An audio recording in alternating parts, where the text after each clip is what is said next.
All right. Here we go. Yep, here we are. Yep. All right, everyone. Time to sit Hunker up down. straight. Yeah. Sit down straight. Clear your throats. Yeah. Tuck your balls in. Pull up your socks. Let's go. All of these, how's your fathers? Yeah, welcome back to Outside the Cinema, everybody, your weekly source for cult movie discussion. As always, your hosts, Bill and Chris, here to spread joy in a world that is increasingly lacking it. Wow. But, I mean, I know we tend to get political here for a couple minutes at the top, and I always have to get Chris going, and then I have to rein him in. Yeah. But shit's fucked. Yeah, I can't tell you how many times a day I hear something and I say, that motherfucker needs to die. That motherfucker needs to die embarrassingly. That motherfucker needs to be hung up by his ankles and treated like a piñata for all of us to do. We should string this guy up in the middle of Fenway Park and charge $10 a bat. And each bat breaks once every time you hit him, but, you know, national debt would be solved. Yeah. I would go into debt to beat Stephen Miller with a baseball bat. Among other people. Yeah. I mean, hey, Stephen Miller isn't the person that I want to. Would be the first one, but I can't say that because the Secret Service, I don't want them showing up here. That's too much to deal with. No, that's fair. But I mean, they should understand that a much larger percentage of people now are comfortable saying, I wish I could kill the president myself, than in the past. And these people are just like not going to act on it. Yeah. We're just like, I hope he shits himself so bad it comes out of his mouth on live TV. It wouldn't make a difference. I'm going to be honest. It wouldn't make a difference. Oh, it would to me. Well, to you and me, we would both be like, this is great. Well, because if he shits himself out of his mouth, that's pretty bad. He's probably going to die. So that's what most likely. I'm saying. The thing today that got me going, not that there isn't like multiple things that get me going, was that joke of a fucking FCC head. Oh, God. Coming out and saying that they're not going to, I'm paraphrasing, any of the networks or news programs that don't report the quote unquote truth will not have their license renewed when it's up. Great. That's easy. So the first thing they need to do is sit down on the CBS Evening News and say, Donald Trump fucked children. And then sue them. Go ahead. Try to prove that didn't happen. If I was CBS, I would every day call Donald Trump a child rapist until he tried to sue us. And he won't, because he fucking is. Well, the CBS is probably the worst. Yeah, that's why I picked them. Yeah, right. The thing that's just continues to bang around in my head here is that people still. I mean, there's still a good amount of people out there that support Trump and his regime. And the whole Epstein thing and the pedophilia thing and the whole all of it, he has never once come out and said, "I am not a pedophile." No, he's never denied it. I did not do these things that people are saying I did. I do not appear in the I do not appear in the X-Files. Luckily, he probably fucking does. No, he doesn't. Luckily, he doesn't. That's good old-fashioned sci-fi horror. Okay, good. Not body horror. Not this new hate myself and want to die horror. But he's never. The thing is if you didn't, even if you did do these things, how do you not come out and say that you didn't? Obviously, he doesn't have a problem lying on a massive scale. No, he has never, ever, ever had any kind of self-awareness. No, that's not it. He's never had any accountability for his actions, ever. His wife, his ex-wife, the day before she was supposed to testify, fell down a flight of stairs. Sure she did. And then she's buried very quietly, very secretly on his golf course so that he can get a tax break for making it a fucking cemetery. I know, right? He's just such a huge piece of shit. And all the people he surrounds him with, anybody this guy talks about or chooses is somebody you need to stay the fuck away from. And the movies we watched this week, and this is all I'm going to say about them to connect it to real world stuff. We watched, one of them was Low. We talked about that. We were going to do that last week. And that is about a man who goes to hell to find his girlfriend who was kidnapped by demons. And the demon that he talks to, Low, says that he fucks and eats children and babies. And he makes a really big point to go, and babies. I'm like, how fucking quaint. My president does that too. Fuck you. Like, Epstein files have ruined so many fucking things. Microtransactions in video games. He's responsible for that. And then just, in general rape. But hey, good news is my kids are 18 now, so I beat you, you fucking asshole. You can't, nope, fuck you. No child fucking sex slaves for you from my house. All right then. As you had mentioned on the show, I just had to say that my kids turned 18 on Thursday. Happy birthday! And did you wish them a happy birthday from me? You didn't, you son of a bitch, did you? I said everybody says happy birthday, but they didn't want to. I'm not everybody. I'm Bill. They had their semifinal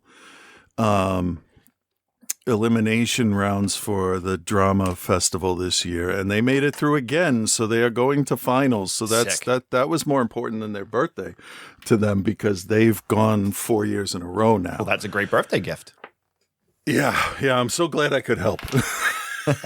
Donnie is watching live with us in the chat. Oh, nice. Donnie, good to see you. Donnie, I think we're covering your movies next week. He wants us to revisit a couple of Giallos. So, Donnie, I'm pretty sure we're doing yours next week. We'll talk about that more later in the show. But this week... Oh, wait. Before you have that, I say that I got something, and I need help from the listeners. Okay. Somebody at work came up to me and said, hey, you're probably the perfect person to answer this question. I'm like, shit. He said, you know movies? I said, yeah. And he told me a story. Yeah, he told me this story about how he remembers this movie. He remembers one scene from it from like the late 80s. And he's tried looking it up online. He's tried talking to AI about it, and they give him the same responses. The only information that he remembers, it's like that one scene from that other movie I can't find, is that there's a tribe or a group of jaguar type people, but they're not like leopard type people. They're like in regular outfits, and there's a guy with a hat, glasses, and a mustache, and they're looking for something. So I thought it was like one of the first movie I checked out was Prisoners of the Lost Universe. Okay. And it wasn't that, but that did have jaguar people, and that was a fucked up story. I sit down, I go through all the stuff. That vaguely. Oh no, I mean how I found it. This is fucked up. I sit down and I say to my wife, okay, so here's what he said. This is what I'm trying to do. I can't find too many things. So I'm going through Tubi, and I'm like, I'll just randomly pick something to watch while I draw. And then I'm drawing, and I see people get sucked into another dimension, and they are immediately attacked by people making jaguar noises. But there was nobody with a mustache or glasses. So is it like the werewolf in a fucking top hat? Oh, no, it's not Turkey Shoot. Come on. I'd know Turkey Shoot. I know that one, man. That's a fucking fancy werewolf. Come on. So if anybody has any ideas, like I haven't suggested the Lost Universe one to him yet, but I don't think that's it. And I'm out. I can't watch 40 movies from the late 80s to find the exact one. Oh, God, but I guarantee you it's on Tubi. Most likely. So any help from anybody would be great. One of our flicks from this week is on Tubi too. So yes. All right. This week's Patreon picks come from, I believe it's pronounced Dylon. Okay. Dylon. Well, it's probably Dylan, but I like to say Dylon. Okay. Because of that fucking MTV Making the Band show. What's up, Dylan? It's pronounced Dylon. Yeah. Greatest rapper of all time. Oh. I didn't know that. That's like a classic clip. When he's like, let me tell you, 5 greatest rappers of all time. Dylon, Dylon, Dylon, Dylon, Dylon. I spit hot fire. Okay. I remember that now. Now you do. Well, I didn't really watch the stuff that much, so. I did. Anyway. Dylan, I know. who's been a listener Yes. for many, many years. Hey, Bill, it's been a minute. I think I actually read this last week, but he was a supporter for a long time, stepped away. He's in a better spot financially, came back to join us. We really appreciate it, Dylan. You've been with us for quite a long time, so we really appreciate it. So the two movies he chose from 2009, Low, L-O, a low-budget horror comedy. It's streaming on Tubi, and that is correct. It is streaming on Tubi here in the U.S. And then number 2, he chose from 2024 of last year, Krazy House, from the same director as that other Nick Frost movie we watched last year. Getaway? I think it was Getaway. The black cab, right? I think he might have something to do with both of them. We'll look it up momentarily. I'll look it up right now. Either way, Krazy House with Alicia Silverstone and Nick Cross. That's available to watch. Frost. What did I say? Yeah. Cross. David Cross would have been good in that, though. Chris Cross. No, I don't know. To make One a of them's joke. gone, man. Obviously, R.I.P. I didn't know that. But yeah, so those were Dylan's picks. Thank you very much. If you would like to submit some fix, you can fix whatever.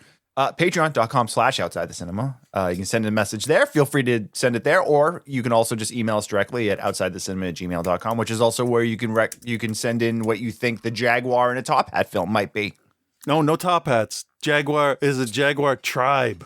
Jaguar tribe with a monocle and a double monocle. A double monocle. So glasses. Riding a tricycle with a large wheel in front.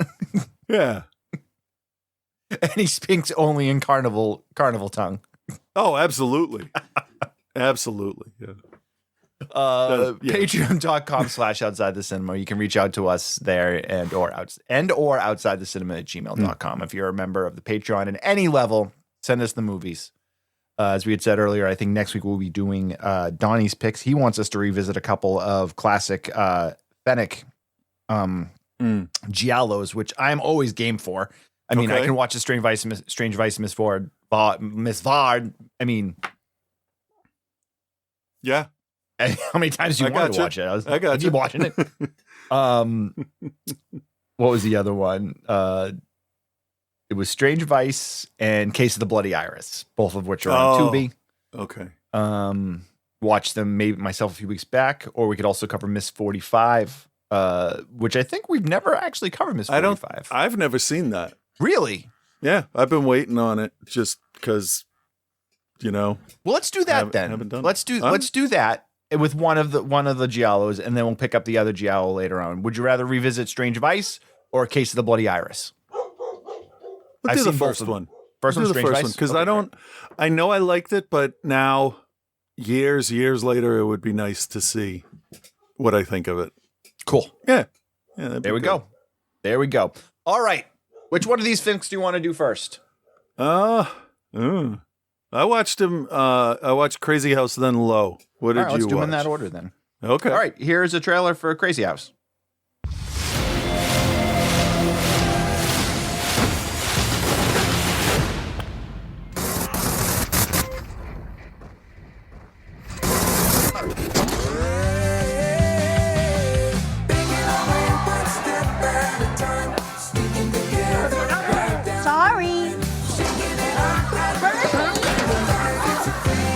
Get this fixed.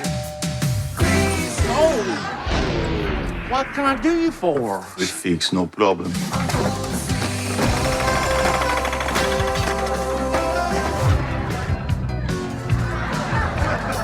This is not what I wanted. We stopped water. That's great, but make it stop. Kill them all.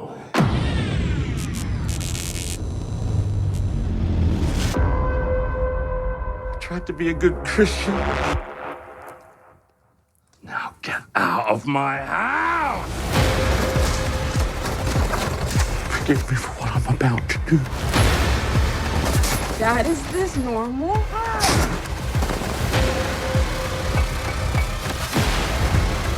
Kill them all.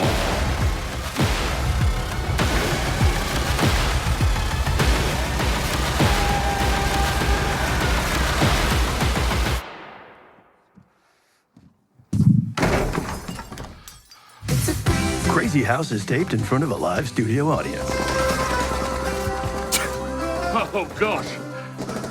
What a mess. I had never even heard of this. Had you heard of this? No, I hadn't. And we watched the next movie that, what's his name here? There's two, Stefan Haars and Flip Vanderkool. I think it was Stefan directed Getaway after this. Yeah, he did. And I mean, we watched two Nick Frost movies last year, Black Cab and Getaway. How did we not hear about this? Like, I didn't even hear about it. I didn't know. Yeah, me either. Like it, and it's got Alicia Silverstone. I love Alicia Silverstone. Yeah. I don't know. It's just weird. And it's in his email when he suggested these, he said, he's like, I haven't heard anybody talk about this. And it's because I don't think anyone knows it even exists. Yeah. Yeah. It's, yeah. And it was, I watched it on Hoopla, which means it's part of as part of the library. You can get it, but it was also produced by Amazon, but it's not available on Amazon Prime. Oh, is it a not yet kind of thing? I don't know. Either way, Nick Frost, Alicia Silverstone, John Bivette, who you all should probably remember if you watch the movie, he's Borgman. And you made a nice little joke when you texted me. I decided that's not a bad thing to do. I wrote to you something like reason 3,273 things I learned from outside the cinema, or how to stay alive in this dumb world, and something like that. And it's like, never, ever, ever let that guy in your house. The guy that played Borgman. I can't remember the actor's name. I'm going to call him Borgman. He's Jan scary. Bijvet. Him and the Native American actor that played the Native American guy in Resolution. Those two, and then put Javier, what's his face, in with them, and who's the other? Who played General Zod? Michael something. You know, that really scary looking dude. Yeah, big guy. Well, put all of them in a movie, and there's a good scary villain group. Well, that's all. Jan Bijvet. The dude works. I mean. He's the Prime Minister in Dust. He was in the Megalomaniacs, Hearts of Stone, Crazy House, a bunch of Dutch films. Yeah. And this is all like in the last few years. Yeah. Since probably, but Borgman probably put him really high up on everybody's radar. He was in Zoo, which we covered on the show. Compulsion, which we covered on the show. I don't remember in some of them, but... Then again, I did look at the credits before this. I saw that face and I'm like, I know this guy. Shit. He's going to get in. I know what's going to happen. Dude fucking works, man. Like, not like he's great. Of credits here. Tons of credits. He's fantastic, but I'll go visit him at his house. He can't come here. Yeah. That's a really good point. He is a really, really good. Oh, he's in Peaky Blinders too. Like, Peaky Blinders. Sorry. I can never say that one right. He'd make a really good, like the Simpsons joke of the guy in the Asian guy in the little white suit that but he hasn't done anything yet. Yeah, he's that guy. And then when he does do something here, it's jarring and it makes you jump, and it's like, why? And you have no explanation for some of his actions. Some you do, not all. He can be so creepy. Oh, that guy, fantastic. I'm not making fun of him. Just great actor.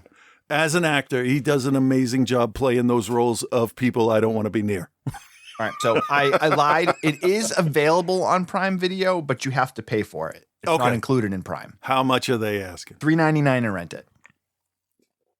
That might be worth it. Maybe. We'll see. Yeah. All right. This is a weird one. This is a weird flick. And maybe that's one of the reasons we haven't heard a lot about it, because I think depending on who is watching this movie, you don't know what to do with it. You don't know how to receive it. You don't know how to watch it. Like, yes, I completely agree. Completely. All right. So it's set in the 90s, we think. No, that's what it says. Okay. And it is presented, at least at the beginning, as a sitcom that is, taped in front of a live studio audience. It looks like a sitcom. It's got the same, that like soap opera-esque filter, 1980s, like late 80s, early 90s, Growing Pains, Family Ties, any of those. And it's essentially the set from Married with Children, but a essentially, little different. Very similar. Very similar. Yeah. You have Nick Frost, who plays Bernie. He is the dad in the family, and he is a devout Christian who basically is one of those guys that really is really fucking annoying about it. Yeah, but only to his family, it seems. We don't see him interact with other people. One would have to assume that if he's wearing a Jesus sweater, that he's probably he's blessing all his friends. Well, okay, I don't normally do this, but it was a few days before. It was a little bit before Easter. So isn't there like Palm Sunday or Shrove? Yeah, Tuesday it is. It takes place on Palm Sunday because they come in from church holding the palm. So that's why he was wearing it, because they were in church. I don't think he does that every day. Maybe. But this is a quote unquote holiday movie. Fair enough. So they return from church. It's a Sunday. It's funny because Nick Frost being a British actor, this being made in. What the fuck is wrong with my dog today? I don't. You know what? Is it the wind? Because mine are not happy today. Could be. But it takes place in the U.S. The mother's played by Alicia Silverstone. She plays Eva. She's coming home. She's the classic overworked mother who can't turn it off, but yet she wants to watch the football game and she wants to, relax, but she can't because her job takes up too much time. She's absent from the family because of how much she works. Yeah, it's your straight up sitcom trope setup. Yep. And it works. The kids, it works. Sarah and Adam, who are Adam is just very distant from the family and the father. He's into science and things like that. Sarah is young teenager becoming a woman who is, interested in wearing makeup, and the father doesn't want her to because, again, overly religious family, blah, blah, blah, blah. Yeah. You want to maintain you don't want to tempt. No temptations. And as we find out later, maybe keeping people away from temptation is what pushes them toward it, like a self-fulfilling prophecy. Yeah. So, I don't know. Things around the house are crazy because the Bernie character is just like exhausting.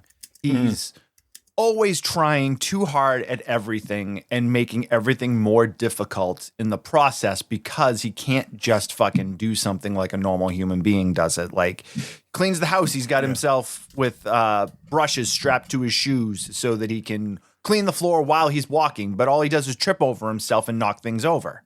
Yeah. It's a weird juxtaposition of sitcom logic and real world emotional damage. I know that sounds fucked up, but that's really what it is. It's like, what if Homer Simpson was a human and did the shit as a human? Yeah. You'd hate him. You'd absolutely hate him. Yeah. I thought that was an interesting idea. There's a lot of subtle thought put into, not subtle thought, but a lot of thought put into making stuff really subtle. Yes. Yeah. There's a lot of symbols, a lot of kind of little things going on in this. To be fair, before it goes off the rails. Yeah. Because it totally does. Totally does. So these three dudes show up at the house. Borgman, Dominic Mysterio, and then the other guy. The kid just looked like Dominic Mysterio to me. So okay. They're like, hey, we're looking for work.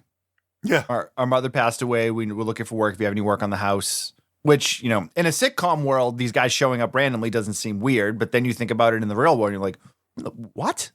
Yeah, exactly. Like, people don't just show up at your door and they're like, hey, do you need us to do any work on your house?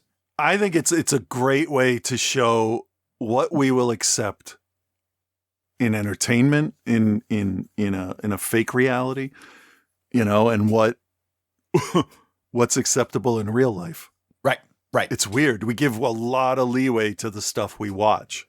Right. So he's like, no, we don't have any work or whatever. But then he ends up breaking the faucet, and then he ends up breaking the water heater thing, or the water shut off switch, so they can't turn the water off.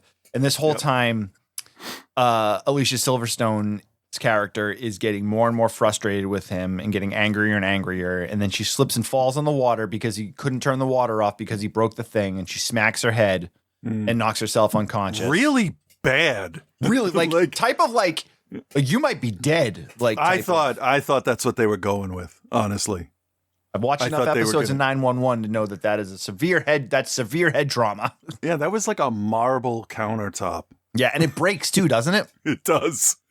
It does. So they bring the doctor. They bring a random doctor that comes and does a house call, which again, very sitcom world. But so then Nick Frost calls these 3 Russian guys back and it's like, hey, my faucet's broken. I need your help fixing it. And they're like, all right, cool. And they're just there. They just show up immediately as he's talking to them on the phone. Yeah, they because they're probably waiting right outside. Right. So she's on the couch with her concussion, and they give her some medicine. The doctor gives her some medicine and says, hey, listen, these will help with their painkillers or whatever. Just don't take them with alcohol and take one every few hours. You'll be fine. Keep the pain. Don't take 2 at a time. Right. So the Russian guys come in and they wait, hold on. We would be doing it a disservice if we didn't mention the heaping helping of misogyny that was thrown on top of it. Oh, you think she'd be safe in the kitchen and shit like that? Or no, he's talking about how he says it was that style of women. Oh. No, yeah, exactly. They should only be in the kitchen. Yeah. Because she's working and whatever. Anyway, so they come in and we know they're not there to fix the house. They just start tearing the house apart. Yeah. They start in the kitchen. They're tearing everything apart. They eventually do get the water turned off though. But there's this then idea of like, why are these guys there? And then, so Nick Frost's character, Bernie, is continuously pushed to the edge here. And we see every time he hits the edge, the film gets all kind of wobbly. You get some burn marks. And first couple times we just get this weird voice. You hear this weird voice just saying, kill them all. And then it resets itself. But then it keeps building as the film goes on into a point where he then starts to see Jesus. Do you think he may be partially based on Flanders? With his Oakley Dokley and the kill 'em all, and the sweater vest and the mustache, all the stuff. I mean, there's definitely, he had a mustache. Yeah, because it could be. What if Flanders snapped? I mean, Flanders is an archetype too, though. He's a stereotype of the he's the Christian, not like Flanders was the first character like that. Right. But he has that anger boiling just under the surface, like Nick does here. Bernie, sorry. Yeah. Anyway, so he continues to build. Alicia Silverstone's character continues to harp on him and just but it's a really kind of weird feel because he's distant from the kids. He's fighting with the son because the son isn't interested in God and it doesn't want anything to do with it. The daughter's growing up too fast and she's now enamored with one of the Russian guys, and then also the son's enamored with one of the Russian guys. So, you have the whole Christianity and the pregnancy before marriage and the homosexuality and the woman shouldn't be out working. And so basically you see everything that's supposed to be the God-fearing Christian guy's worst nightmare happening to his family in front of him. And there's nothing he can do about it. Yeah. Well, at first. He doesn't think there's anything he can do about it. Right. Because he's beaten him. He's Ludovico'd himself into submission. He has. Yeah, so how about that? We're living in this sitcom world with canned laughter, studio audience, bizarre look and feel, and things we get these moments of of there's something else going on until we reach a part where basically there's a breaking point and the Russians, we know that the Russians are not there for what they're saying they're there for, and we get to learn what they're really actually there for. And I don't want to ruin that. Yeah. Because but it does remind you of something you saw very early in the movie that has no context, so you almost immediately forget about it. Exactly. Yeah. So how would you explain the shift when the shift happens? I don't know. Violent? Yeah. Well, the violence in the second, but the whole look and everything shifts. Yeah. It's Oh, that's weird because it's sort of like the son coming off of drugs and seeing the real world. Like you take off your rose-colored glasses, which is what Bernie was doing, and it's a shocking shift back to reality from what you think is all good. Everybody's okay, and then you snap back and your kid is making out with his Russian kid over here, and they're making meth and shooting heroin that they're making somehow, I don't know. And then the daughter's a whole other story. And her story ended so disgustingly. So weird. But it made sense if you add the sitcom rules into the end of it. Yeah, so you go from this very warm, soft focus, lots of like soft pastel colors. Oh yeah, but very bright, no shadows, nothing. Yeah, 30 frames a second as opposed to your normal cinematic 24, so it has that much more soft look to it. Or not so much soft. Sharp with soft focus is actually really the best way to say it. So it gives you that feel of being real, but not at the same time. It's like almost real. Yeah. So, but then it shifts and you go to your standard cinematic look, but everything is fucking contrasty, like turned up to 10. It's like all of a sudden a black phone is going to ring or the purge is going to happen. Now the purge has more color than that.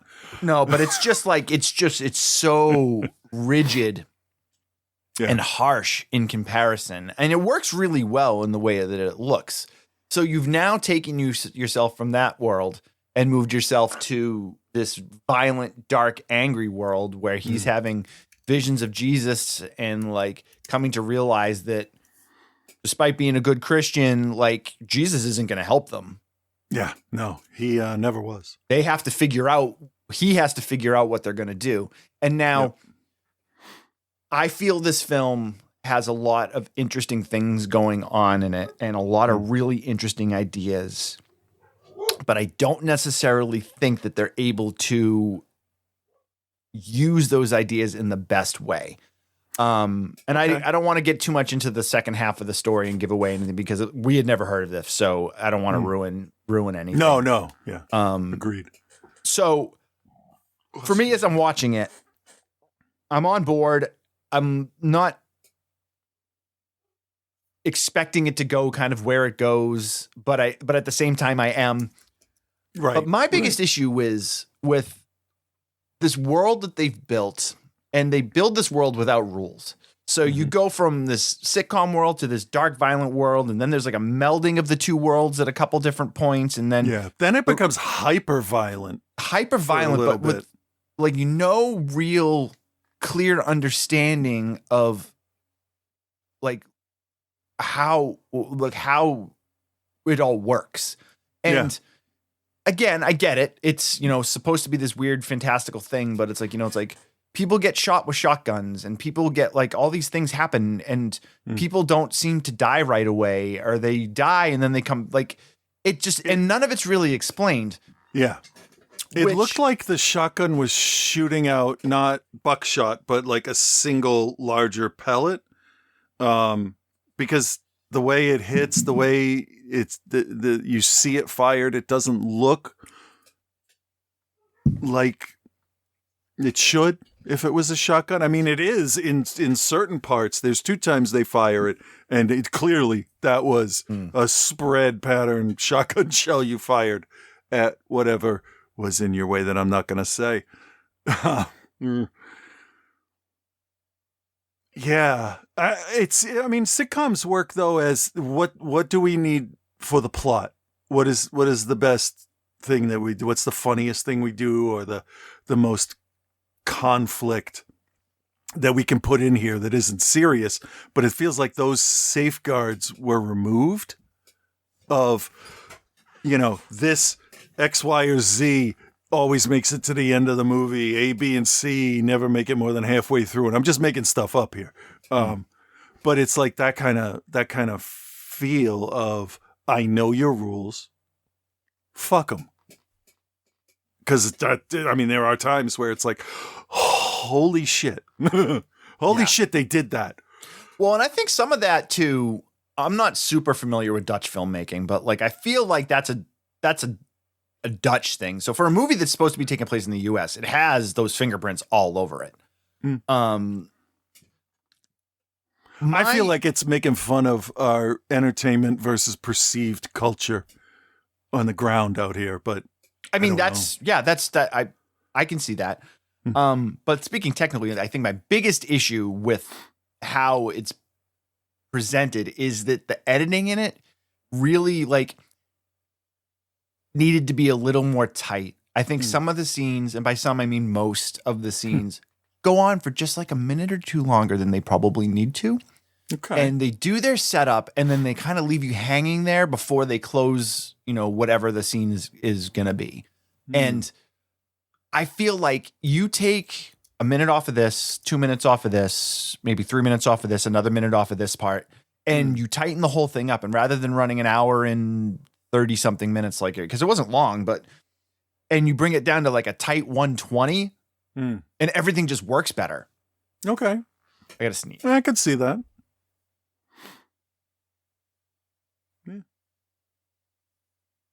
I muted myself so that you didn't hear me sneeze. I was wondering what happened. I muted it so. So Crazy House is like unlike anything I've ever seen. It's bizarre. I want to talk about Alicia Silverstone. She is so thoroughly dislikable in this movie. And she does a really fucking great job with it. Like, I always feel, and so like she's one of those actresses that obviously like I fell in love with when I was a fucking teenager because she was in Clueless.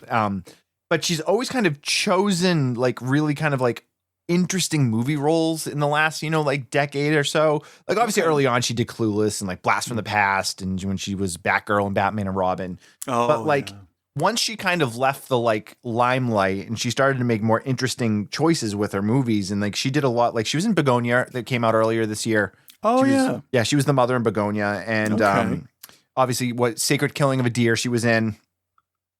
That's one I still haven't watched. It's fucking heavy, bro. That's why. It is heavy. It is very good, but it is heavy. But she'll do like, like a cheesy Christmas movie and then she'll do like Begonia and like, she does all these kind of different things and just like, she continuously works, but like, she picks her stuff. And I really enjoy that because a lot of the actors and actresses from her time period have either just essentially just disappeared, whether it's Freddie Prinze Jr. or like Sarah Michelle Gellar's kind of having a comeback now, but like, she's great. I love her, the two of them started doing a lot of voice work. They had, Freddie Prinze Jr. had Star Wars Rebels for like 5 years as one of the main characters. After that, I don't know. Well, Alicia Silverstone was one of the voices in the Masters of the Universe reboot that they did too. Oh, I don't remember the names that they Queen did. Marlena.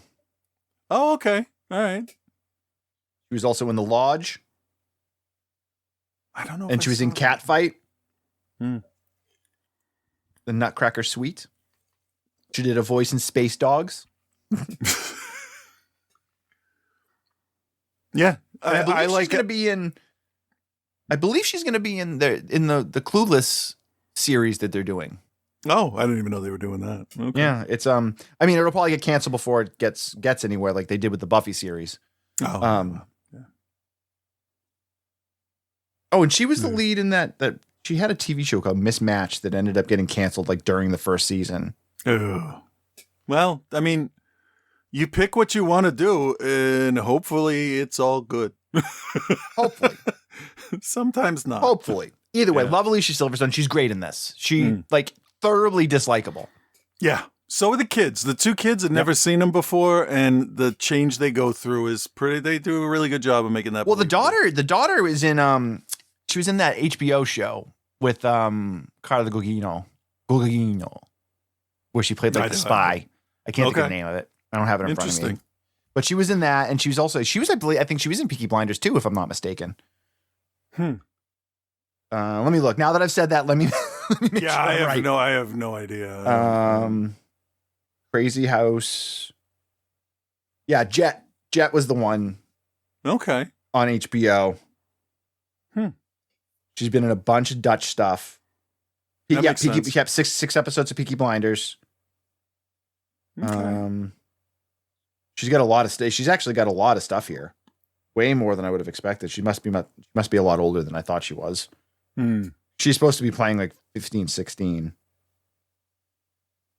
Yeah, she pulls that off. Yeah, I don't know her name. I mean, I don't know if she was a child actor or not, but like her, doesn't say how old she is on her IMDb. Oh, 1991. Which would be 91, 2001, 2011. So she's over 30 years old. Wow. And they had her playing like 15. That's great. Good for her. Yeah. I mean, some people can play older, some people can play younger, and some people can't act. So crazy. All right, we've said a lot about it. Let's give it a grade.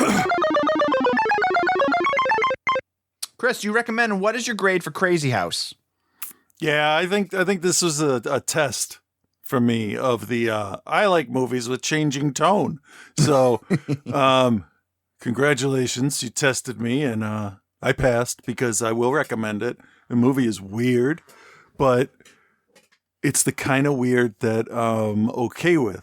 In this, when Borgman, because that's what I'm gonna call him, when they do the home invasion, more like a home move-in than invasion, because they don't leave. I forgot what I was gonna say there because I was laughing at my own dumb joke. I'm so funny. I was trying to think, was that actually a good joke? I don't know. So. Yeah, well, once he showed up, it's like, oh, I know what's going to happen. This is not, because I didn't watch a trailer or anything, but I did see a picture of Frost with blood all over his face. But I just went with it. I'm like, I have nothing invested in this. I've never heard of it. Nothing is riding on my liking or not liking it. So I'm just gonna see what happens. And it was a slow enough change in the beginning where if you're open for it, you just go right along for the ride. Yeah. If you start looking at things like, oh, well, come on, nobody would ever let that happen. Well, no, but it's a sitcom house. It's a sitcom universe inside that house. And they absolutely would bring in people they don't know and let them sleep there and all that, because that's what Al Bundy would do. So that's what you do. And then it's almost like watching manipulative piece of shit people just take advantage of innocent, good-natured people. Like Borgman. Yes. Yes.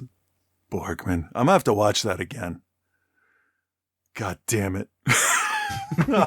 So... yeah, I'm going to recommend it, but if you have issues with changing tone and whiplash from that kind of thing, do not. But I liked it. Well, I don't know. I can't say if I liked it or if I enjoy. I appreciate it, and I like what they did. That's right. But I do think I think they nailed the early 90s sitcom aesthetic and how the characters act, and it was interesting. I think I'm going to need to watch it again, or definitely some interviews with the people, because I want to know more about their thought process. And I don't do that a lot. I do, but I don't. You know what I mean? Like, if it's interesting or weird, I will. Right. And this is definitely one of them. So right. I'm gonna. Also, knowing that they shot this, I read in the trivia just before we started that they shot this in 22 days in order.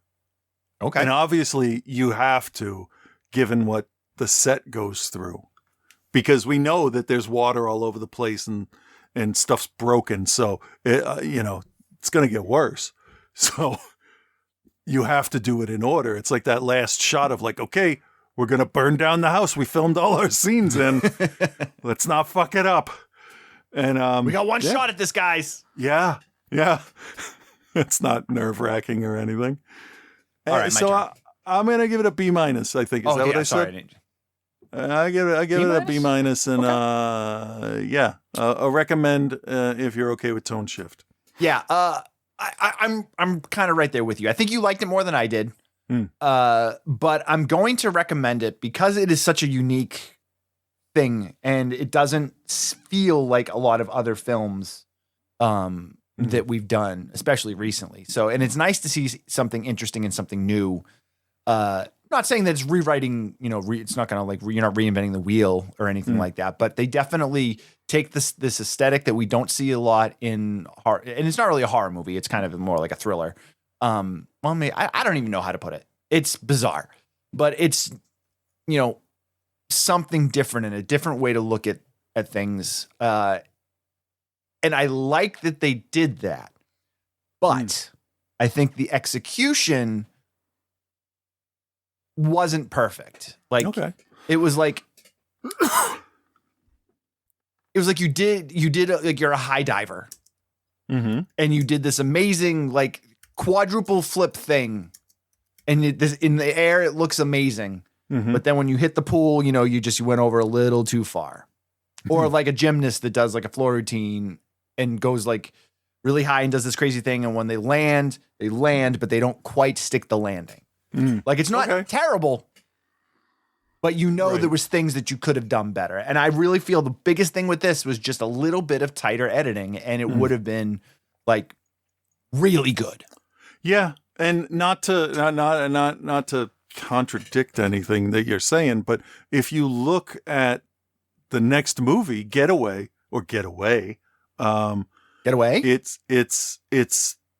it's really it solves all the problems that you're talking about. Right. So this is good. This is a learning thing. Yeah. Same director, completely different style of filmmaking in the two films. And I see why you want to go there, but I feel like you can't really compare them because this film takes place essentially on one little studio set, and Getaway is big production. Anyway, whatever. I think there's a lot to like about this film, but I agree with you that this is not a film for everybody. So I'm recommending it with the thing if you're really touchy with the violence, or you don't want to see Jesus get murdered with sewing needles. That's probably not something you want. I think you just made more people interested. What? How does that happen? Oh, maybe I said. Well, it's actually I'm not sewing, a knitting needle. Sorry. Oh yeah. Yeah. And that was something. That's something I can't even talk about. Right, you can't talk about it. You can talk about it with me afterwards if you want, but we don't want to ruin it. Yeah, no, I'm okay. Yeah. But yeah, if you're the blasphemous stuff is, I can't imagine that if you listen to the show you're offended by that stuff. But just know that it is heavy and it is hard. Well, let me just say this, and this is what I truly believe now. It doesn't matter because God's not real because of the Epstein files. That's it. So blasphemy doesn't exist. That's fair. So you gave it a B-? Yeah. I'm going to give it a straight C. Okay. Mostly just because it's not a film for everybody. There's things that I really did like about it, and I'm definitely glad that I watched it, and glad that Dylan suggested it. Actually, he did a really good job with both these. But I know it's not for everybody, and there's definitely things that I would have liked for it to do that it did. Okay. Yeah. Okay. Yeah. All right. Moving on. Our other Dylan's other pick, LO from 2009. Here's a trailer.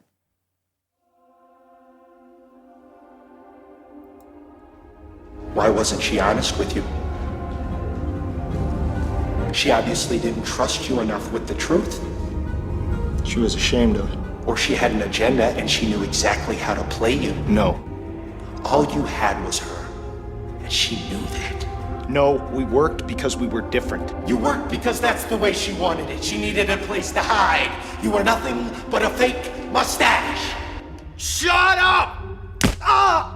You summoned me for love, I went to see her.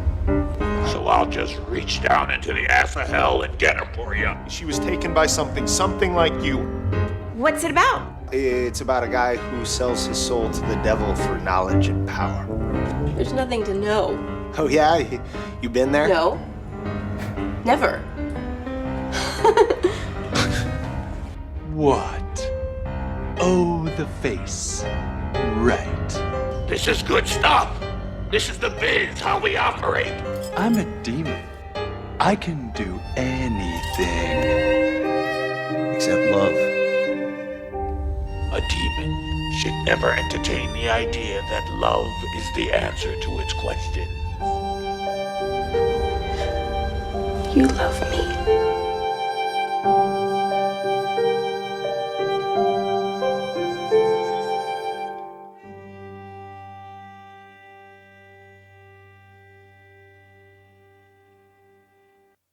All right, Low, 2009, directed and written by Travis Betts, starring Jeremiah Burkett, Sarah LaSalle, Ward Roberts, Devin Barry, and Liz Loza, who I know from all of her fantasy football stuff she does on ESPN. Oh. I almost fucking shit my pants when I saw the name, and I'm like, there's no way that's the same Liz Loza, but it is. Who's she play? June. You don't really see her face. She's the girl behind the red sheet or whatever. Oh, yeah. Okay, yep. So, this is a very interesting little flick. Low budget, done in like one room. A lot of commentary, if you will. But it basically you have Justin, who was played by Ward Roberts, and he summons a demon. The demon's name is Low, and his girlfriend April has been taken by a demon of some sort. So he brings this demon Low in to basically bring her back. Yep. And Pretty then simple. the majority of the film is made up of conversations of him with different demons and different things on why you love, why you don't, why you should or shouldn't love, if people in demons do things, how that should change your, how you look at them or how you judge them or how you respect them. It's an interesting little thing that's just this like really quiet, like demon romantic. It's not. It says it's a romantic comedy. I don't. I mean, there's a couple funny parts in it. It's a guy going after his girlfriend. Funny stuff happens. He's doing it for love. So essentially, yes, but it's more than that. Right. It's different than that. And you had said earlier before we started recording, you were talking about like, oh, this would make a good stage play. It was a stage play. It was. Yeah. Okay. It was. Okay. It says here the movie Low originally presented as a stage play, filmed in one location and one stage, easy to duplicate. Whatever that means. It means you can do it yourself. Yeah. Yeah. So it's, it originally was a stage play and it feels like a stage play. Yeah. Yeah. Because you have a character that can't do anything except lay on its stomach. Yeah. So you only have to build half the costume. Yeah. Yeah. But they did more. There was more to it. And it was messy. So good for them. That is true. So basically, they just do these like different scenes where like we go back through Justin and April's relationship where they met. Like, there's obviously I shouldn't say obviously, but there's a spell book that is kind of like the linchpin for everything here. When we find out it's not a spoiler because it was in the trailer, but April actually is a demon disguised as a human woman, and that was in the trailer. Yeah. Oh, that was the whole big reveal at the end. No, not the specific reveal. That you figure out in the beginning of the movie. I actually didn't. Oh, okay. It took me a while. But so she's been taken back to hell, and he, is using different spells to bring her back. And then there's some weird stuff that goes on. There's a couple musical scenes. Yeah, it's been a long time since I've seen it, but it sort of reminds me of those other indie movies like what is it, Forbidden Zone, where it's, hey, I got some weird ideas, but I can't make a whole movie around it, so let's put them all together and we'll do this, and that's fine if it works. That's how it felt. Yeah, not in a bad way. Yeah, this film, I feel like I'm just gonna go there right away. Excuse me. 45-minute runtime, and this is fucking excellent. Spread out to an hour and 20 minutes, which is still not very long. There's a number of times where it got boring. For me. Yes. No, I agree. There's some relationship stuff that I think could have been fleshed out better. Like the dialogue. Or just better, skipped. Or, well, yeah. Maybe it was a 45-minute stage play. I mean, that's a thing. I bet it was probably, the stage play I bet was probably about an hour. I'll look and see if we can get it. But with musical numbers in it and stuff, that it would be, you'd have a little bit more going on. So yeah, okay. Yeah. I'm just thinking out loud about nothing, I guess.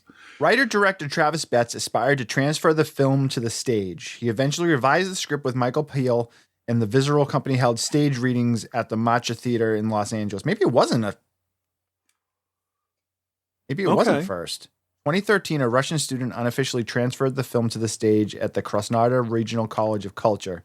Creator Travis Betts was completely oblivious to the staging until 2 years later when an FX man, Tom Devlin, sent him a link to the footage on YouTube. Oh, jeez. So maybe it was a movie. Maybe it was a movie first then. So that other one's not right. Filmed in 3 days. Yeah, I could see that. Yeah. I could see that. A large portion of this is two characters talking. So that's not a lot of resetting and all that, because he's not even moving a bunch of stuff on the set. So that makes sense. That's it. Yeah.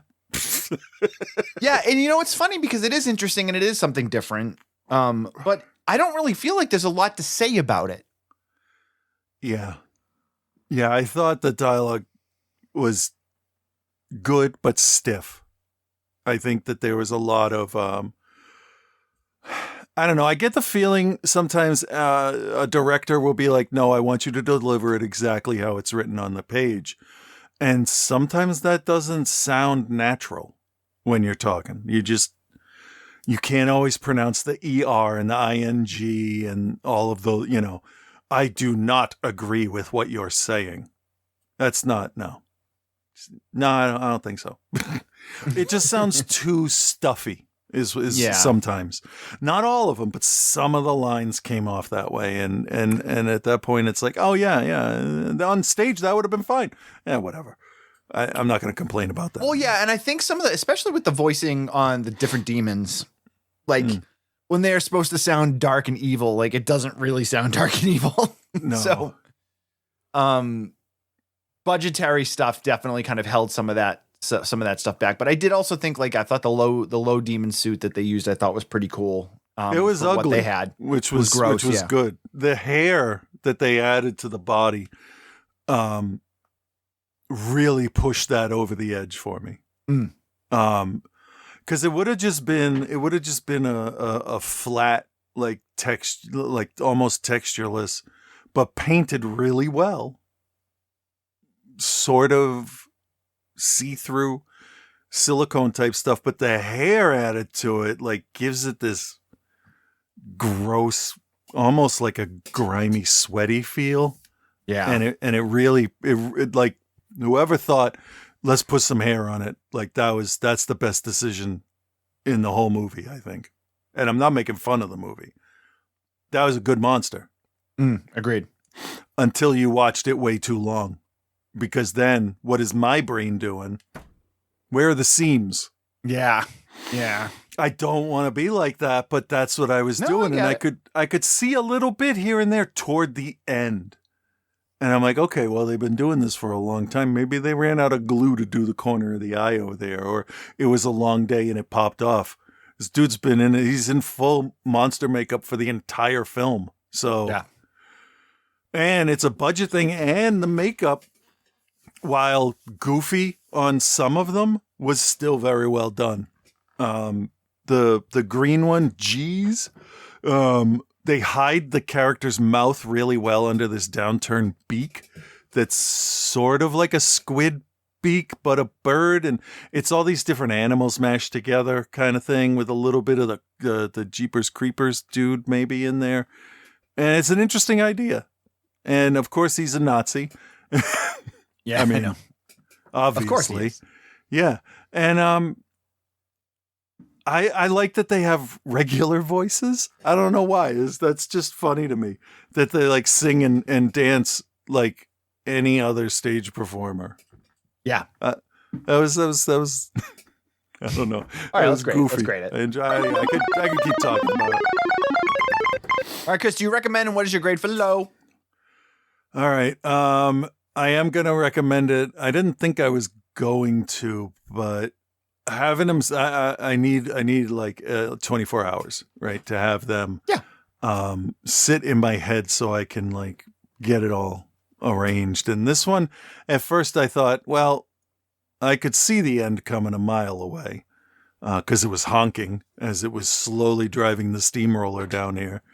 And it didn't matter. It actually maybe sort of helped a little bit because then I was more second guessing the demon's intentions, and really listening to what they were saying. And I mean, it does change your perception of it when you know a little bit more about what's going on. Oh yeah, And I got about 3/4 of the way through. I had to stop it, so I just checked it out. I read the Wikipedia real quick to make sure I remembered everything correctly, because sometimes I don't. It happens. And that's when I'm like, all right, there's like 25 minutes left. I'm not going to ruin anything because I think I figured it all out, and I did. But that's fine because then I could just concentrate on what the story was actually doing instead of my trying to figure it out, because I can't stop that. I really wish I could. No, I get you. I get you. So, yeah, I think going into it, you should know that it's low budget, but Very low budget. A lot of the money though was put into makeup, and they have talented people behind the makeup, and really a pretty good job, really good job on it. For what it is. I thought, though, at a couple points, it felt like a 13-year-old discovered philosophy. So it felt a little narrow in what it was thinking. And like a demon should have, I would imagine, centuries of lived experience. And some of the stuff was a little entry level. Yeah. But that's me. That's me being critical of a demon arguing about why he doesn't want to go to, why you don't want to go to hell. Yeah. Or do. I don't know. So I've seen this cover box. I gotta add this too. I've seen this cover art for years everywhere. And I see the thing there laying on the ground smoking, and I'm like, that looks pretty neat. Doesn't the cover art, it doesn't look the same. There's a difference between the two. The one on the cover has a little more of a sharp, pointy type face and mouth, but it's not that bad. I don't know what I'm talking about anymore. So I'm going to go with, shit. I'll give it a B. Okay. I think it's a pretty decent accomplishment for, I don't know, $65 and a bunch of silicone. But I was impressed. All right. I wasn't expecting anything, and B might be a little high, but I'm feeling good today. So that's fair. I feel very much like I did about the first film with this one. There's things that I liked about it. It's not for everybody. No, yeah. So I'm giving it a recommend because again, it's that one spot stage play-esque feel, low budget. So if that you can't hang with that stuff, then you won't like it. Right. And yeah, some of the dialogue at points does get a little like you're punching above your weight here, And hey, I think you know what editing, they tried though, and it wasn't so bad that it's like you wrote the whole thing off. right? And making an effort on a budget like this, while not trying to like really out, go up 3 weight classes or something like that. No, they went up in makeup effects like Kostansky did with The Void and Gorman, Psycho Gorman. Yeah. I like it. Didn't love it. I'll give it a C. Okay. Glad I watched it. I think Dylan chose 2 really cool, different types of flicks for the show this week. And I think he knew that the chances of us loving them or not loving them or falling somewhere in the middle were absolutely a possibility. And I'm assuming that's why he chose these, because they actually both seem like pretty divisive flicks. So, and they both have tonal shifts that come out of nowhere. Yes. So nice. One more than the other, but nice. Yeah. But I mean, having a guy summon a demon into hell and then having a song sung at him, that's a pretty big shift. the first time it happens. Big change. Joe is off this week. He was away this weekend. Fucking dare he? Well, he had to do some shit. All right, that's fine. Had to do some stuff. But Scott will be here to tell us all about his vacation, I'm sure.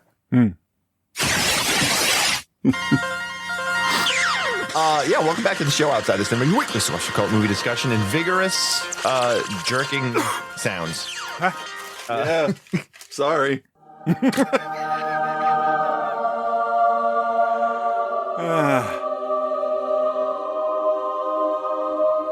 What? Yeah. Holy shit. Yeah. With Reverend Scott. So if I'm not having shit fall on my head, you are vigorously jerking off a bottle. There we go. I don't remember that at all. Hey there, Bill and Chris. This is Reverend Scott. That doesn't sound like him. No. That's because it's not me. And I'm not doing a traditional segment this week. Of course you're not. Why would you? Last week, I was on vacation. Oh, dude. So you should consider yourself blessed to hear from me at all. Okay. But just because I didn't go to the theater doesn't mean I didn't watch a few movies over the past week, such as the 2024 instant classic, Twisters, which back on episode 855, I gave a whopping B+ to. But what did I think about it this time around? Fucking sucks balls. Now hold on a second, that's a bit harsh, don't you think? Although I have to say, going from watching Twisters in IMAX to seeing it on like a 55-inch TV with no surround sound doesn't exactly do it much justice. Wow. Go figure. I'll say that it's much goofier than I remember, and while it's not that bad, it's not holding a candle to the original, even less so now. So my year-plus later rewatch grade of Twisters is dropping down to a B. Oh, and my brother-in-law also informed me that the augers on Glenn Powell's truck would never work like that in real life. He has firsthand experience, especially not in concrete like it did at the airport. So I'm dropping my grade even further down to a B-. That knowledge has destroyed my suspension of disbelief. And that just leaves Twisters feeling shallow and pedantic. I have to say, they just don't make Twister movies like they used to. Man, why does everything suck so bad now? I don't know. Another film I rewatched was Ip Man.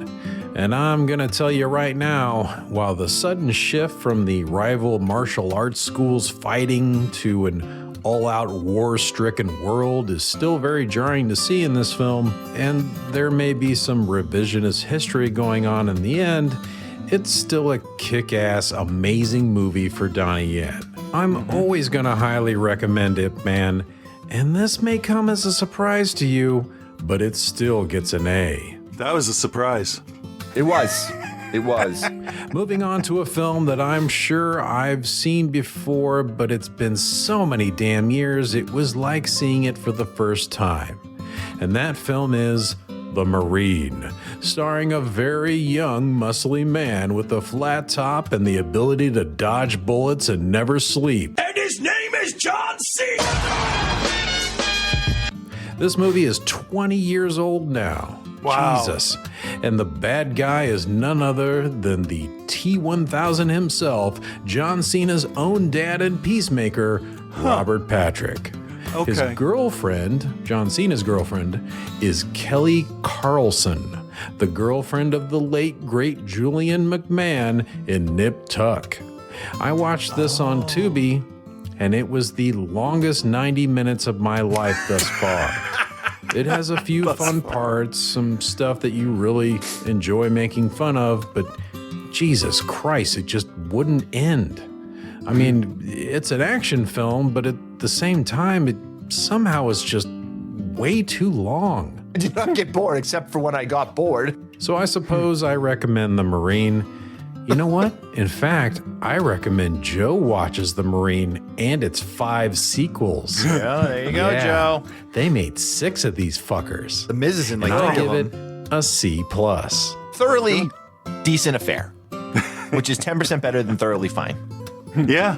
Last but certainly not least, I saw a bona fide certain classic released in 1996, starring Forrest Whitaker, Kevin Bacon's wife, Kira Sedgwick, Star Trek The Next Generation's very own Data, Brent Spiner, and Robert Duvall, and the man, the myth, the legend, John Travolta. Oh, no, that's right. Revolution? I saw Phenomena. or by its alternate title, I have a tumor. Yeah. I have to say that this is still a lot of fun overall, but there's a few glaring problems that I have now that I watch it again all these years later. For one, this fucker has telekinesis, but basically does nothing with it beyond like moving a paperclip and a pen or reading a book without touching it. He does give a few local people some notes on improving their farming techniques and some other type shit, but I don't know if he even told anyone how they could get 90 plus miles per gallon like he does on his car. Sure, he found a girlfriend for Forrest Whitaker, but his romance with Kyra Sedgwick felt so forced and completely devoid of any chemistry.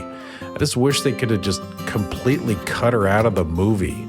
But after they finally run tests on him and they get a conclusive outcome and you're given the revelation that it wasn't a UFO, you figure the movie is basically over. And then there's like 20 more minutes. Yeah, that part confused me. Actually, it's more like 35 more minutes. That's fucking bold.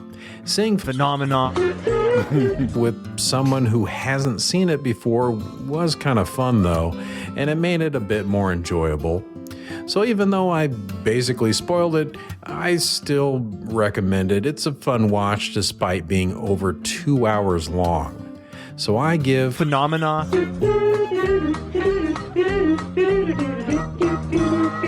a B+. Okay, that's all I have time for this week. I don't think I can even mention those movies you guys reviewed. You can do this. Do it. Fine. Terminal Choice seemed like a fun premise, and I especially liked the part where Chris reminisced about how he used to negotiate in swimwear. I gotta say, you gotta be either incredibly stupid or very confident to confront people wearing just a leather bikini. I give Terminal Choice a stand by straight that. B, and the review gets a B+. Congrats. As for Terror Night, aka Bloody Movie, it had the skipper in it. That's all anyone ever really wants from a movie, to be honest. That is what we all deserve to see in a movie. This is all about everybody getting what they deserve in the end. Fine. I can do that. Yeah. So I give Bloody Terror Movie an A-, and the review gets a straight B. All right, that's all I have for this week. So until the next Kung Fu Tornado Marine Phenomenon, peace and love, guys.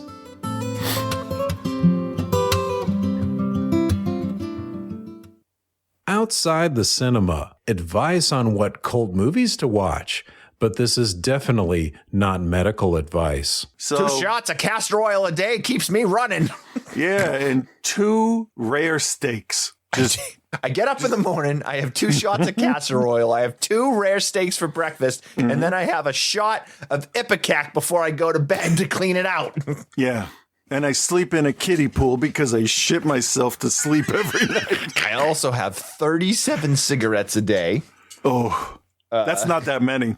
It isn't? Okay, it sounds like enough to me. 4 packs would be a how many are lot in a for pack? me. 20. Jesus Christ.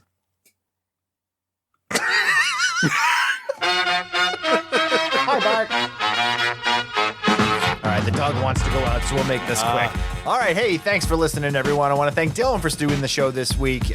Great picks, bud. Thank you for being a supporter of the show. Welcome back to the fold of the Patreon. If you would like to be a member of our Patreon, go to patreon.com/outsidethecinema. Send us a couple of picks. Next week, we're going to do Donnie's picks. We're going to do Miss 45 and the Strange Vice of Miss Vard. Yep. And that's really all we got. At Cthulhu, at OTC Bill, and Spectopia Arts. Yeah. Cool. Sounds Have a good week, everybody. Bye. Bye-bye.